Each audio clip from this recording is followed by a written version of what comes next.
ça secoue sec. Ce sont les agitateurs du Hainaut sur CNO. CNO.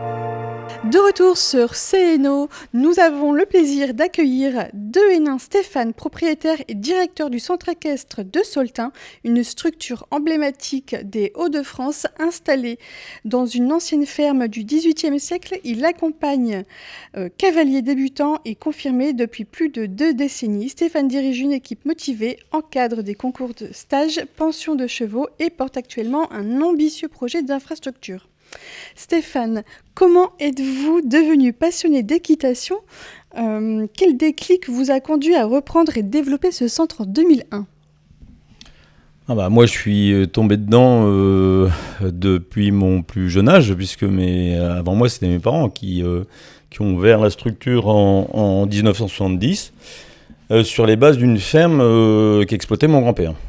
Alors, la passion est venue évidemment de mon père pour les chevaux. Mon grand-père cultivait un peu avec les chevaux, bien sûr, pour partie.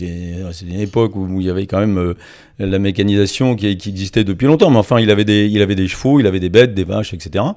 Et puis, lui, son truc, c'était pas du tout l'exploitation de la ferme. Ce qui lui plaisait, c'est de s'occuper des chevaux, monter sur les juments de trait, donc à l'époque. Et puis ça a démarré comme ça. Pour la petite histoire, il est parti à dos de jument, à l'étalon de sel, sans le dire à son père. Et donc, son premier produit de sel a démarré comme ça. Voilà. Très bien. J'ai oublié de préciser, aujourd'hui, nous avons Charles, notre plus jeune animateur des agitateurs. Je te laisse la parole. Alors, bonjour Stéphane. Les services offerts, parce que vous faites pour les cavaliers, quel type d'activité proposez-vous aux cavaliers débutants comme confirmés ? Alors, c'est un centre équestre, donc une école d'équitation. Nous, notre objectif, c'est que les gens apprennent correctement à monter à cheval, donc à s'équilibrer, à manœuvrer leurs chevaux en toute sécurité. Voilà, et donc c'est une équitation classique. On a plusieurs disciplines, mais enfin les disciplines reines, c'est le travail sur le plat, comme on dit, orienté dressage. Et puis pour partie, le saut d'obstacle. On a d'autres disciplines qu'on pratique au sein de la structure, comme le horseball, la randonnée aussi un peu, et puis bien sûr de la compétition, basée essentiellement sur le saut d'obstacle. Mais l'objectif principal, c'est que les gens apprennent d'une manière classique et correcte l'équitation. Faut-il un cheval particulier pour faire toutes ces disciplines ou c'est toujours le même cheval ? Alors, nous, on a une cavalerie adaptée de chevaux, de double poney, de Shetland aussi, les enfants apprennent, en tout cas chez nous, à partir de l'âge de 3 ans. Puis après, il n'y a pas d'âge. C'est ça l'intérêt de notre sport, c'est qu'on peut pratiquer, on peut débuter l'équitation à pas d'âge. Donc, alors après, il n'y a pas de... Il n'y a pas un cheval typique. Non, il n'y a pas de... Alors, nous, ce sont des chevaux de selle, bien sûr, ce ne sont pas des chevaux de course. Donc, il faut des chevaux relativement adaptés. Mais enfin, bon, après, sont des chevaux, pour la majorité, sont des selles français. Quelques chevaux un peu limitrophes, belges, hollandais, allemands, mais enfin, principalement des selles français, des races françaises. Quelques races un peu orientées courses, comme les pur sang, les anglos. Mais globalement, on est orienté sur des chevaux selles et pas de... Voilà. Alors, Stéphane, organisez-vous avec vos chevaux des balades ou des randonnées à cheval dans la région ? Oui, parce que on est quand même situé en campagne, à la fois pas très loin de Valenciennes. C'est ça l'intérêt aussi, c'est qu'il y a quand même un réservoir de population important, du coup, qui peut s'orienter vers nos structures. Mais on est en campagne, effectivement, régulièrement. On part en promenade ou au sein de nos cours. Une fois, on fait un travail sur le plat, un travail à l'obstacle, Puis une fois le temps le permet, on fait une promenade. Et après, il y a des randonnées qui sont organisées un petit peu plus évoluées, type forêt ou balade à la mer. Des concours aussi ? Oui, on fait des compétitions. Oui. On organise aussi au sein de la structure des compétitions. Et puis on va dans les structures extérieures. Compétition un peu de tout niveau, du plus petit niveau, à partir du moment où évidemment les gens sont à l'aise dans leur équitation, dans leur équilibre, sur des petits enchaînements d'obstacles. Et puis après, au-delà, jusqu'à un certain niveau, au niveau, on va dire, régional, national, quoi. Les chevaux, ils appartiennent à qui ? Alors, les chevaux, nous, on a une cavalerie qui nous appartient, mais donc ces chevaux-là sont adaptés pour les plus petits niveaux. Et puis après, quand on acquiert un certain niveau de compétences, quand les gens veulent vraiment progresser dans les niveaux en compétition, à ce moment-là, pour certains, décident d'acheter leur propre cheval de compétition. Bien sûr, pour ceux qui peuvent le faire financièrement, parce que évidemment, ça a un coût. Voilà, ça s'organise comme ça. Alors, comment assurez-vous le bien-être des chevaux et des poneys ? Alors, le bien-être des chevaux et des poneys, il y a plusieurs facettes. C'est d'abord l'infrastructure, les différentes aires de travail qui sont adaptées pour les chevaux, pour leur bien-être physique, c'est-à-dire pour les tendons, les articulations, etc. On a des sols techniques, ce qu'on appelle techniques, avec une structure, avec un sable particulier, spécialement étudié pour les sols équestres. Des espaces de travail qui sont assez importants. On a construit d'ailleurs dernièrement un manège qui est assez grand. Alors, on a aussi un deuxième manège un peu plus petit, justement pour les plus petits, pour les enfants à poney. Voilà, ça c'est pour le travail. Après le confort des chevaux pour les écuries, les box sont de taille adaptée. Ils sont soignés tous les jours, ils sont repaillés tous les jours, ils sont nourris évidemment tous les jours, plusieurs fois par jour. Alors ce sont des contraintes, mais enfin c'est le métier qui veut ça. Mais tout est tourné beaucoup autour de l'entretien et du soin des chevaux. Ouais. Alors, que mangent les chevaux de votre club ? Alors, le cheval, c'est un herbivore, donc il mange de l'orge, de l'avoine. Alors, à l'époque de mes parents, c'était encore un mélange qu'on faisait nous-mêmes, que mes parents faisaient eux-mêmes. Qu'ils aplatissaient eux-mêmes, parce qu'évidemment les graines qui sortent des épis sont trop dures pour les chevaux, pour leur assimilation en tout cas. Maintenant, bien sûr, ce sont des aliments plutôt industriels, ce qu'on appelle des granulés, mais c'est un granulé contient ces différentes céréales, contient de la luzerne, contient du foin, etc. Et donc ils ont des rations quand même très équilibrées grâce à ces aliments qui sont industriels.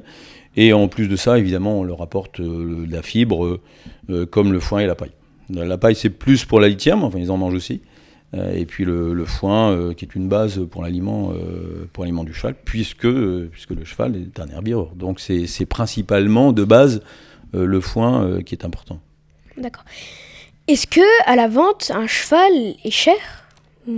Alors ça, il y a différents prix. Ça va de très très très accessible. On va pas parler des yearlings, non. On n'en est pas là. Non mais globalement, alors après, les tout premiers chevaux, pour les tout premiers niveaux, si vous voulez une fourchette de prix, moi ça c'est entre 4 000 et 10 000 euros, quoi. En fin de compte, tous les sports sont chers, puisque c'est vrai que même si on fait du vélo, par exemple, un vélo, ça coûte entre 4, 6, 8, 10 000 euros un vélo. Et après, il faut l'entretenir. C'est exactement la même chose pour un cheval. Parce que l'équitation fait partie des sports de riches, on va dire. Alors, c'est quand même un sport relativement onéreux, parce que si on compare au football, au basket, etc., où les gens doivent payer une licence à l'année qui n'est pas excessive, doivent payer un maillot, un short, une paire de baskets, bon, enfin je résume un peu, et un ballon, comparé à l'équitation, il faut effectivement, le coût d'une leçon d'équitation, c'est entre 15 et 20 euros, qu'on doit se payer toutes les semaines, si on n'a pas de cheval. Bon, et donc c'est déjà une somme. Si on calcule sur l'année, c'est quand même déjà un budget pour les familles. Si en plus il y a plusieurs personnes de familles qui pratiquent, forcément ça se démultiplie. Donc même si on n'a pas son propre animal, c'est quand même déjà un coût. Alors évidemment, là c'est sans commune mesure avec les gens qui ont leur propre cheval. Là évidemment il faut payer une pension, il faut payer donc des installations, c'est l'entretien du cheval, c'est le vétérinaire, c'est le maréchal ferrant, etc. Là le budget est très important là, à ce moment-là. Le vétérinaire, ça doit coûter une fortune aussi. Si le cheval n'est pas malade, ça va ? Il y a un vétérinaire sur place ou il faut faire appel à l'extérieur ? Non, des vétérinaires qui sont itinérants, bien sûr. Hein. Non, sur place, ce serait le grand luxe d'avoir... Non, bien sûr, le vétérinaire, bon, il est pas très loin. Et, quand on l'appelle en urgence, il est assez vite. En général, heureusement, on n'a pas beaucoup d'urgence. Mais les chevaux sont parfois malades, comme nous.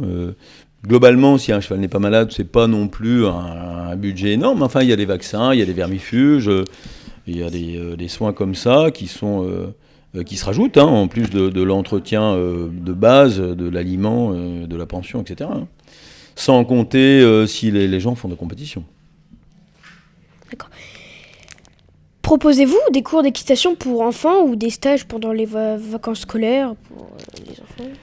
Alors donc les cours d'équitation c'est toute l'année, c'est en général les cavaliers montent une fois par semaine, et en plus effectivement s'ils veulent se perfectionner, il y a des stages qui sont organisés pendant les vacances, bien évidemment. Oui. Travaillez-vous aussi avec des écoles, des centres de loisirs ou des groupes ? Oui, tout à fait. Il y a des groupes scolaires qui viennent durant l'année, alors plutôt à la bonne période, courant printemps. Des centres aérés, bien sûr, en période de vacances. Et des groupes parfois non handicapés, ce qu'on appelle l'équithérapie. Cette forme de thérapie est fort reconnue dans le monde médical. Et donc, nous, on reçoit des gens comme ça. Comment ils réagissent, ces gamins, par rapport justement à cette découverte du cheval ? Le contact avec l'animal est très important. C'est ce que j'allais dire, la connexion. C'est d'abord ça. Je pense que les gens viennent... d'ailleurs, c'est un sport très féminin. C'est 80% de filles qui pratiquent l'équitation. Je pense que c'est déjà pour l'attrait de l'animal en lui-même, le contact avec l'animal, les soins apportés. Donc c'est pas que monter dessus, c'est tout ce qui est à côté, le contact à pied, les soins que les gens viennent d'abord chercher. Et puis bien sûr pratiquer l'équitation, s'améliorer dans sa pratique, faire ensuite s'imaginer d'aller plus loin dans les niveaux, faire de la compétition, etc. Donc ça c'est un peu dans l'imaginaire, dans les motivations, dans les rêves des gens, mais de base je pense que c'est d'abord le contact avec l'animal qui est important. Mais oui, justement, donc je voulais en venir, alors en fait on parle de contact, mais d'une connexion aussi. Parfois ça peut être vraiment fusionnel entre l'animal et la personne. Est-ce que vous avez une anecdote? Bien sûr. Alors les gens qui ont leur cheval recherche beaucoup ça, oui. Évidemment. Bon, alors après, il y a plusieurs niveaux, pareil, de connexion. Il y a même une discipline à part entière qu'on appelle l'éthologie, qui se développe beaucoup. Où là, c'est vraiment la relation à pied avec l'animal, c'est de cerner un peu son comportement, le faire se rapprocher à soi, avoir une communication effectivement plus intime, un rapport un peu plus intime à l'animal. Ouais. D'accord. Et est-ce que les Jeux Olympiques ont popularisé l'équitation ? De toute façon, la médiatisation des sports fait beaucoup, hein, évidemment. Est-ce que ça ramène des cavaliers en début d'année, en septembre? Oui, à chaque fois qu'il y a des gens qui sont mis en avant, qu'il y a des médailles, etc. Comme dans tout sport, hein, évidemment, ça ramène des pratiquants. Et puis après, c'est vrai que c'est pas un sport qui est très très médiatisé, hein, comme le football ou autre. Hein. Mais c'était donc, très bien filmé aussi. C'était très très bien filmé, donc ça donnait aussi. Oui, bien sûr. Et ça passait à des heures qui étaient de grande écoute. Donc puis là, ça s'est produit dans un cadre fabuleux. Hein, en plus, c'était au château de Versailles, voilà. Donc c'était quand même assez prestigieux. Oui. Mais il y avait un monde fou, puisque j'étais à Versailles à ce moment-là, et il y avait un monde fou qui se précipitait pour essayer d'avoir des places. C'était très difficile d'avoir des places. Les places étaient très très chères, oui. Cher aussi. Alors, moi j'ai dit difficile. Oui, au sens propre, au sens figuré, oui. Dans votre centre, combien avez-vous de chevaux Alors, on a une cinquantaine de chevaux, tout confondu. Les chevaux, les poneys, et les chevaux de propriétaire, les chevaux de compétition. Les chevaux d'élevage également. Et qu'est-ce que deviennent les chevaux une fois qu'ils sont en réforme, je sais pas comment on dit. Alors on essaye de les placer chez des gens. Alors en général, on a quand même beaucoup de cavaliers chez nous et des gens qui veulent récupérer les chevaux en retraite chez eux, qui ont un bout de pâture et qui sont contents d'avoir des chevaux en retraite. Donc on essaye de les placer comme ça. On les place comme ça à chaque fois d'ailleurs. Pouvez-vous nous parler un peu la vie des chevaux dans votre centre? Parler de la vie des chevaux? Oui, de comment ils... la vie au quotidien. Oui, quoi, la vie au quotidien, voilà. C'est ça. Écoute, en général, les cours se font plutôt le soir. Donc les chevaux, d'une manière générale, sont plutôt en boxe. On essaye de les mettre un petit peu en liberté dès qu'on peut le faire, hein, pour qu'ils se dégourdissent un petit peu les jambes. Et puis après, ou alors ils sont travaillés pour les chevaux au travail, pour les chevaux de compétition, ils sont travaillés, ils sont préparés physiquement, techniquement, donc dressés par des professionnels, ou enfin en tout cas des gens qui savent faire. Par moi-même, mes employés. Et après les gens les chevaux en tout cas qui sont dits d'instruction, hein, qui sont faits pour apprendre les gens à monter à cheval. Ceux-là, ils sont pas entraînés physiquement. Déjà physiquement, ils sont déjà, ils se dépensent déjà bien, pas mal lors des séances, lors des cours. Et voilà. Et les chevaux de propriétaires, c'est les propriétaires qui s'en occupent? Bien sûr, oui, c'est eux-mêmes qui s'en occupent et qui les montent, bien sûr. Oui. Y a-t-il une actualité ou un projet dont vous aimeriez parler aujourd'hui? On avait arrêté l'organisation des compétitions depuis quelques années. Là, on a repris cette année. On avait arrêté à cause si on veut, de la construction d'un grand manège qui est fini maintenant. Et donc, on a redémarré l'organisation des compétitions cette année. Le projet, ce serait alors, on a redémarré quelques petites compétitions dites clubs. Ce sont les premiers niveaux pour remettre un petit peu le pied dedans. Et à partir de l'année prochaine, on essaiera de réorganiser les compétitions d'un niveau un peu supérieur. C'est dans les projets. Voilà. Mais pour ceux qui ne savent pas, qu'est-ce que c'est un manège? Alors manège, c'est une aire de travail qui est couverte, comme une salle de sport pour les chevaux. Rien à voir avec les manèges de la foire Fouane? Alors non, absolument rien à voir, évidemment. Non, c'est effectivement on appelle ça. Alors pour la petite anecdote, en Belgique, on appelle ça un centre équestre, on appelle ça un manège. Mais le manège proprement dit, c'est la structure couverte où les chevaux évoluent. Alors, encore une dernière question. Donc, si on peut parler un peu des adhésions, comment ça se passe? Comment on s'inscrit? Est-ce que vous avez déjà beaucoup d'adhérents? Alors, on a 350 adhérents environ qui montent hebdomadairement, chaque semaine. Les gens, en général, s'inscrivent en début d'année scolaire. Il y a la période un petit peu estivale comme ça où nous, on est fermé au mois d'août. Certains centres équestres restent ouverts. Nous, notre objectif au mois d'août, c'est de les mettre un petit peu auprès, les chevaux. Ils ont bossé toute l'année. Ils sont contents de prendre des vacances aussi. C'est ça. Ils nous reviennent en pleine forme au mois de septembre. Et c'est la rentrée. Les gens font leur rentrée professionnelle, leur rentrée scolaire pour leurs enfants. Et puis après, ils font leur rentrée sportive. Donc là, le début de saison, c'est début septembre. Donc on démarre les inscriptions à ce moment-là, puis en général les gens s'inscrivent pour une année, s'essayent déjà au moins un trimestre, et puis en général c'est une année. Et puis voilà, ça fonctionne comme ça. Ouais. Très bien. Alors donc on peut vous retrouver sur les réseaux? Réseau Facebook, on a un Facebook du club, oui, on a un Instagram également. C'est, il me semble, centre-équestre-soltin.fr. Très bien. Voilà. Vous voulez ajouter autre chose? Écoutez, je pense qu'on a fait le tour. On a fait le tour. On va remercier Charles pour toutes ces ces bonnes questions. Est-ce que ça t'a plu, Charles? Oui, très bien.